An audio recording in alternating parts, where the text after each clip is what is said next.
More on the markets in a moment, but first, let's bring in Senator David Vitter. He joins us. He wants to end the free cell phone program that's exploded under President Obama. Senator, great to have you with us. Thank you for joining us, sir.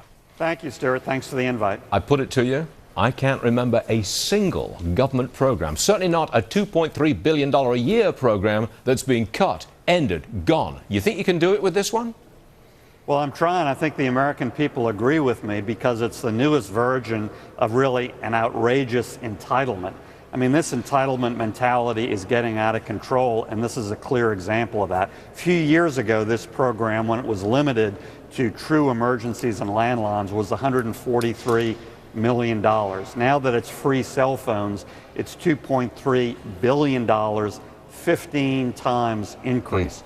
And it's been verified that there's rampant fraud in the program. Yeah, you've got everything going for you. And I understand, actually, that the free cell phone program, they want to extend it to free high-speed internet, free broadband. They want to expand this thing, as I understand it. Where does it stop? Again, to me, this is the clearest, newest example of the entitlement mentality. And where does it stop? And, of course, everybody who actually has to pay their cell phone bills pays for it. Yeah, I think you're getting some traction.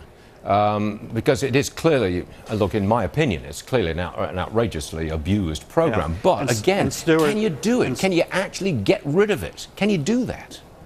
Well, that is a big hurdle in Washington because cutting anything here is a big hurdle. But when the American people fully tune in, and they're in the process of doing that now, I think they're going to be outraged like you and I are talking about. Another big issue is the fraud. Stuart, the top 5 providers were surveyed by the FCC, and of the customers, the entitlement customers of those top 5 providers, 41% couldn't be verified that they were even eligible.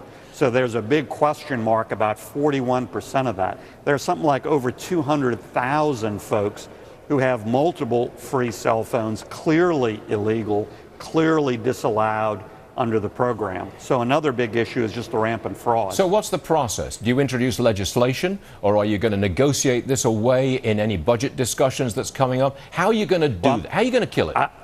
I'm going to look for any opportunity there is. I have introduced legislation to simply end the program, period, but I'll also look for any amendment or budget opportunity that exists. And again, once the American people learn these basic facts, I think they're going to support this effort. The other important fact, Stuart, that you know, is that any old cell phone, it can be off a plan, but as long as it's working with a working battery, it can dial 911. So if we're really concerned about lifelines, if we're really concerned about emergencies, we can meet that need. And in fact, a lot of private charities do meet that need by distributing old cell phones. Okay. Senator David Vitter, Republican, Louisiana, always a pleasure. We wish you the best of luck, even though I think a lot of people are somewhat skeptical that you can pull this off. Senator, thank you very much indeed, sir. Appreciate it.